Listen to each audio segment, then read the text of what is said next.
Wife's infidelity exposed. A betrayal that changed everything. It wasn't even 8:45 a.m. But this Monday was already spiraling into the worst day of my life. The morning had started off normal enough. I kissed my wife, Marissa, goodbye as she got ready for work. We've been together for 15 years, and she's always been a powerhouse in her career as a real estate agent, raking in impressive commissions and bonuses.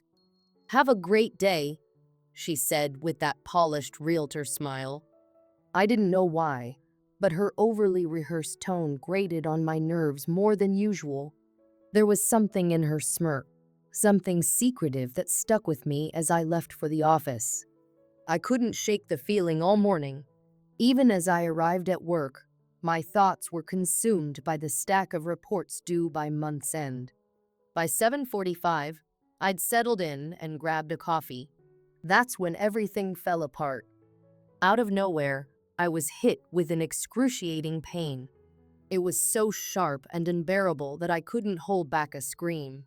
My boss, Alan Randall, rushed over, clearly concerned. I explained the symptoms: burning pain and, horrifyingly, a strange greenish discharge.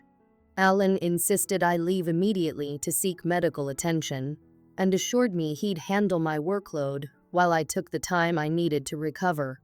Grateful, but deeply unsettled, I grabbed my things and headed to the nearest urgent care. I couldn't ignore the gnawing thought in the back of my mind. What could this be? At the clinic, the staff moved quickly. Samples were taken, and I was told to wait for results. The nurse's frosty demeanor as she called me back made me uneasy, and when the doctor finally entered the room, the news hit me like a freight train. "You have gonorrhea," he said bluntly. I was stunned. "That's not possible.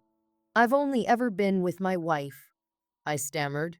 The doctor explained that STDs don't always show symptoms, especially in women. He handed me antibiotics, advised abstaining from intimacy for a week, and stressed the importance of my wife getting tested immediately. Numb and furious, I left the clinic. My mind raced. How could this have happened? There was only one answer, and it made my blood boil. I called my parents next. Growing up in a devout and loving family, honesty had always been our foundation. My dad's calm voice steadied me as I told him the unthinkable. "Dad, I just found out I have gonorrhea. I've never been unfaithful. Marissa must have been." There was silence before he finally spoke. "Son, I believe you, but you need to confront this head on. We're here to support you." As the shock began to wear off, anger and betrayal took its place. Returning home to gather documents for the family lawyer my dad had called on my behalf, I stumbled upon a discovery that deepened the betrayal. Hidden in a folder were financial statements for a separate account, a secret stash of nearly $1 million accumulated over the past 8 years. Where was all this money coming from? And what was she planning to do with it? That evening, Marissa texted me, claiming she'd be late due to a showing. "Don't wait up for dinner," she said. Her casual tone was infuriating. Did she think I wouldn't notice her lies? By the time I arrived at Jonah Hawkins' office, I was determined to take back control. Gina, a sharp and compassionate attorney from our church, greeted me warmly. "Let's figure this out," she said, sliding a cup of coffee toward me. As we began outlining the next steps, my mind drifted to my daughters, Lisa and Ginger. They were my world, and I couldn't let this mess consume their lives. But one thing was clear. The woman I thought I'd spend forever with had betrayed me in the worst way possible. And now, it was time to act. The receptionist smiled before leaving the room. She returned shortly with 2 cups and some butter portions. Gina motioned for me to sit, and I took a seat across from her.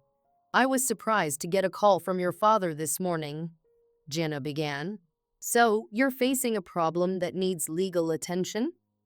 "Yeah, It looks like Marissa's been unfaithful, I said. I'm sorry to hear that, Jenna replied, her expression sympathetic. I always thought you two were solid. So did I admitted. But I guess I was wrong. Can you tell me about my options? I explained the situation, including my visit to the clinic and discovering the suspicious bank statements earlier that day. Gina nodded thoughtfully.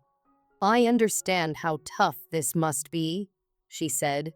Let me explain a bit about how divorce works here. It's not always about justice, it often comes down to finances. In this state, we have no-fault divorce laws, but you can still file on the grounds of adultery if you have strong evidence. What about the STD she gave me? I asked. That's a strong point, Gina acknowledged. But her lawyer might argue you contracted it elsewhere. We know that's not true, but we'll need to convince a judge. As for the money she's been setting aside, she could claim it was for something innocent like a surprise for retirement. You don't really believe that, do you? I questioned. No, Gina said firmly. It seems more like an exit strategy. She's probably waiting for the right moment, maybe after your daughters finish school, to leave without complications. Proving that in court, though, will be difficult. So, am I just out of luck? I pressed. Not necessarily, Gina reassured me. We can hire a private investigator. It's costly, but it might provide the solid evidence we need in court. Would you like to proceed with that? Yes, let's go ahead, I decided. Great, Gina replied. I'll need all the details you can provide: her car's make and model, license plate number, places she frequents. I pulled out my phone. Actually, I installed a phone tracker app when she lost her phone a few months back. Let me check if it's still active. Opening the app, I located her phone at a house on the north side of town. I showed Gina the address. Perfect, she said, jotting it down. I'll contact my investigator right now. After making the call, she turned to me with a determined expression. We'll handle this as discreetly as possible. For now, let's focus on your situation. You have two teenage daughters, Lisa and Ginger, ages 14 and 13, correct? Yes, that's right. They're not quite old enough to choose which parent they want to live with, but it's getting close. Are you planning to seek custody? Yes, I want custody, I confirmed. Understood, Gina said. Courts typically favor the mother for primary custody, but given the circumstances, we can make a case for you.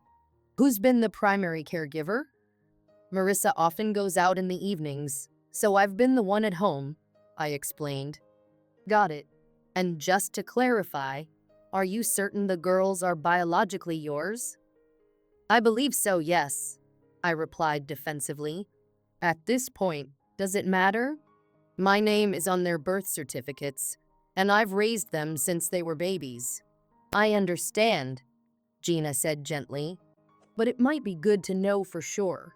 I can refer you to a lab for a paternity test if you'd like.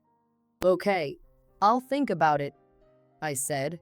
What about the house situation? We don't have a mortgage. The house was my grandparents' and is in a family trust under my parents' names. They let us live there. Good, that simplifies things. No mortgage issues to deal with. But we'll still need to address personal property and any other shared assets. I'll prepare a list for you. Do you think I should confront her? I wondered aloud. It might be wise to at least inform her that she needs to get tested for STDs, Gina advised. It's important for both your sakes. That makes sense, I agreed.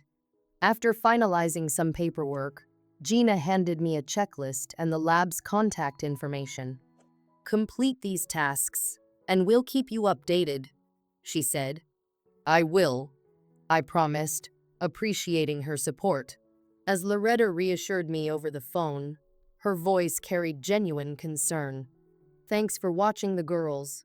I'll call when she's on her way to you, she said. Thank you, Loretta, I replied. How are the girls handling everything? She asked. They're upset but stronger than I expected, I admitted. You've raised strong young women, Greg. Stay strong for them, she encouraged. I'm trying. I need to make dinner now, but we'll talk later. Of course. Take care. Ending the call, I reheated some leftover meatloaf. But as I finished eating, my phone rang again. It was Gina, my lawyer. Hey, Gina. Working late? I asked. For you, yes, she replied. I've got preliminary findings from the PI. Marissa's been active. She met with 3 men this afternoon alone. Stunned, I muttered. 3 men in one day? How? I'm sending the details, photos, videos, and audio. I recommend you avoid the video, but listen to the last few minutes of the audio. It's revealing, Gina advised. Do we have enough to proceed? Absolutely, she affirmed. Call me after you listen. After hanging up, I opened the file on my laptop. Despite my reluctance, I fast-forwarded to the audio Gina mentioned. In the recording, Marissa's casual disdain for me cut deep. So your husband doesn't know? A man asked. No, he has no idea, Marissa admitted.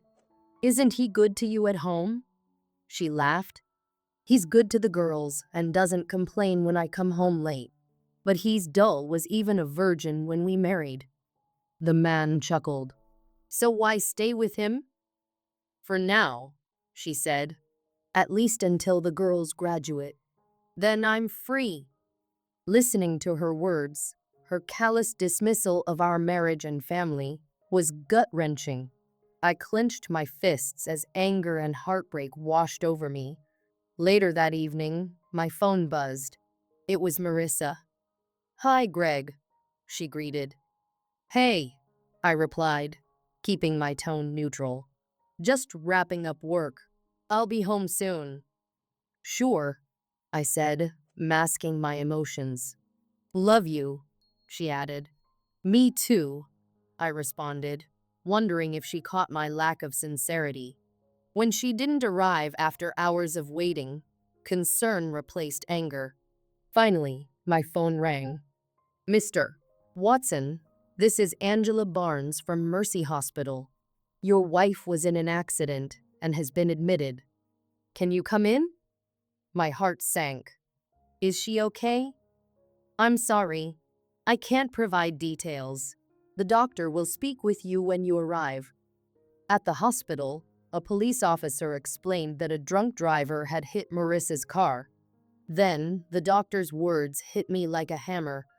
Multiple injuries, a coma, and preliminary tests suggesting HIV.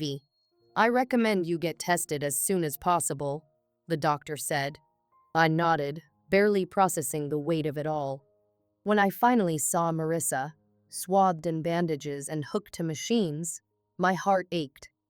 Silently, I prayed for her, then slipped off my wedding ring. 15 years of love, betrayal, and devastation led to this moment. As I stood by her bedside, I realized one truth.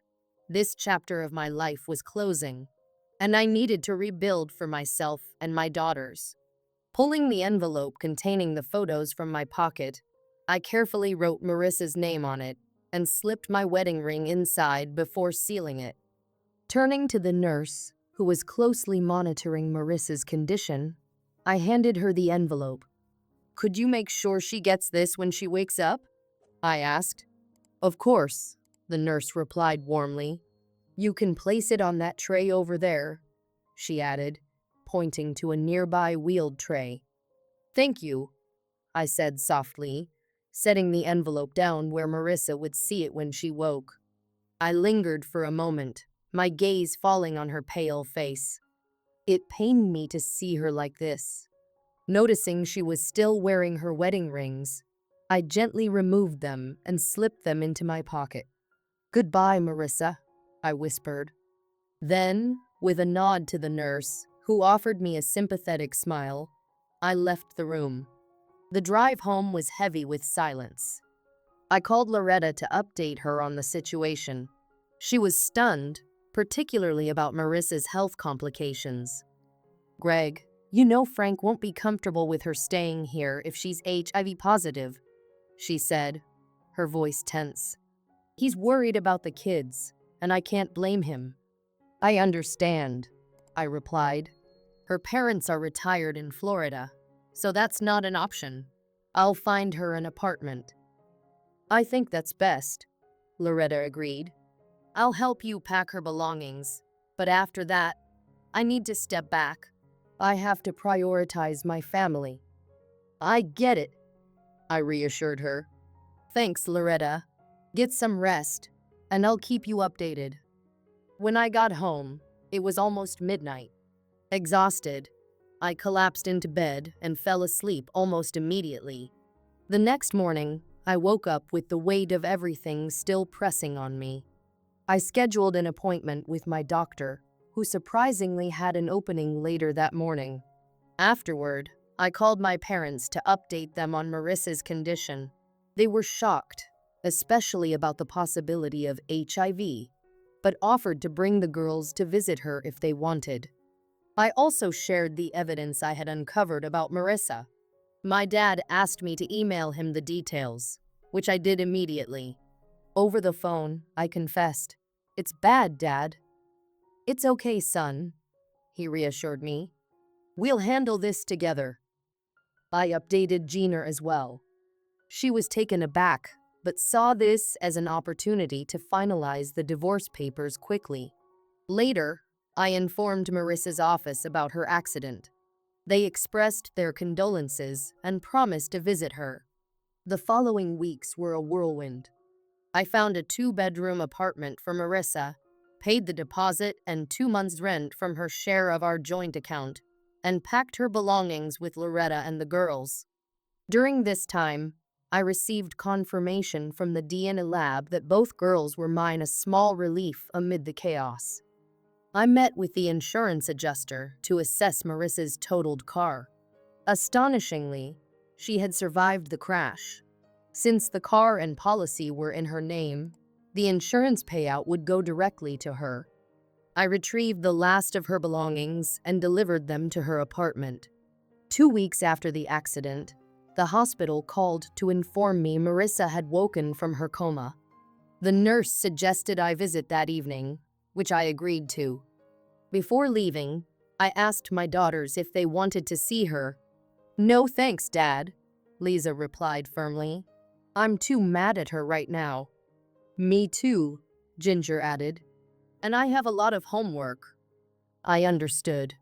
After dropping them off at my parents' house, I headed to the hospital.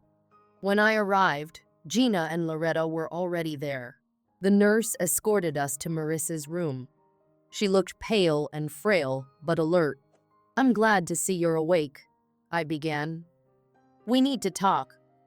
I handed her the envelope containing the divorce papers. Her hands trembled as she opened it, her face draining of color. "You're being served," I said firmly. Marissa's gaze dropped to the papers. "I see," she murmured. "Do the girls know?" "Yes," I replied. "And they're not eager to see you right now.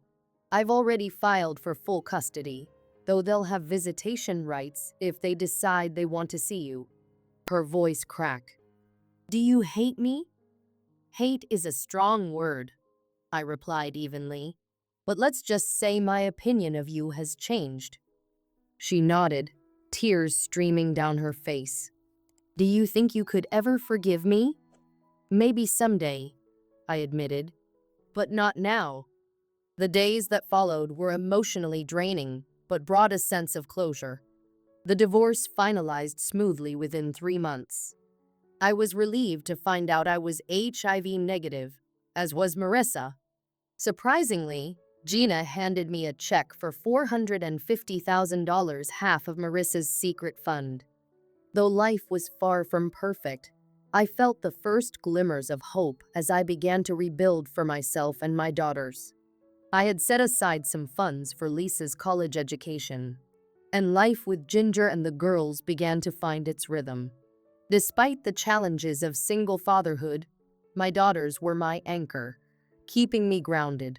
Raising teenage girls on my own wasn't always easy, but my mother's advice and support were invaluable. Marissa, on the other hand, seemed to be adjusting well to her life as a single woman after our divorce. A year of cautious interactions had finally allowed the girls to reconnect with her, spending time together over the occasional afternoon.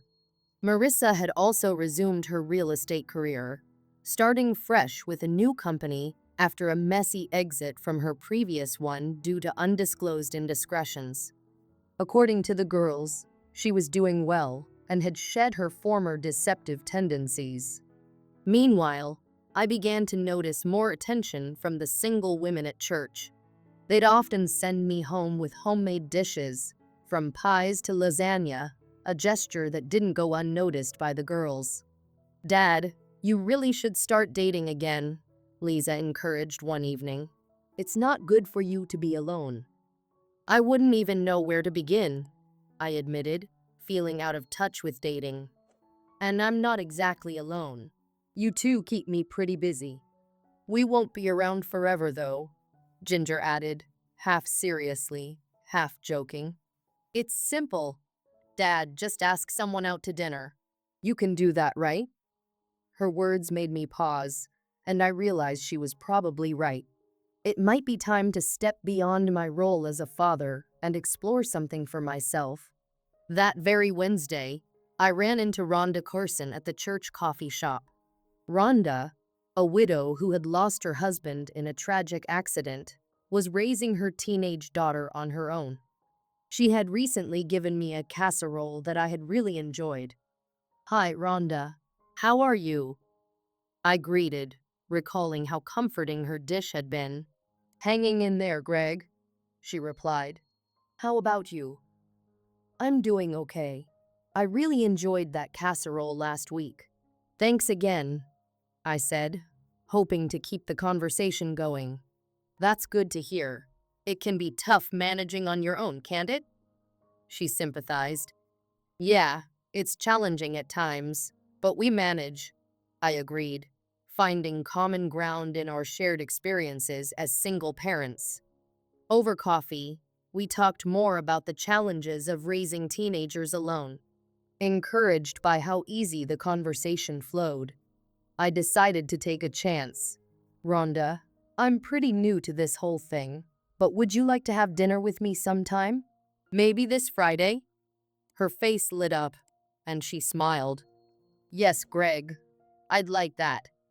I felt a wave of relief and excitement. "Great! How about we try that new Texas Roadhouse place?" "Sounds perfect," she agreed. "It's a date then." As I left the coffee shop, I felt lighter than I had in a long time. Maybe it was time for something new, not just for me, but for everyone. The girls were excited about my date with Rhonda. They liked the idea of spending the evening with Linda, so everything was set. That Friday, I invited them over, and we headed out to dinner. Rhonda looked great in her denim skirt, and the evening was filled with laughter and light conversation. We didn't get too intimate, but as I dropped Rhonda off at her house, she gave me a warm kiss goodbye. As I pulled away, I caught a glimpse of 3 faces peeking out from Rhonda's window, and it looked like they were cheering us on. "That was the best night I've had in months," Rhonda said with a hug. "Me too," I replied. "What if we do this again soon?" "I'd love that," she said, smiling. "Next time, maybe we can have a quiet evening in." She playfully brushed her hand against my leg, and I felt a spark of excitement. "That sounds perfect," I agreed, enjoying the flirtation. The girls were thrilled about how well the date went, and honestly, I was too. Spending time with Rhonda felt natural and refreshing. While I wasn't sure where this would lead, I was open to exploring what the future might hold for us.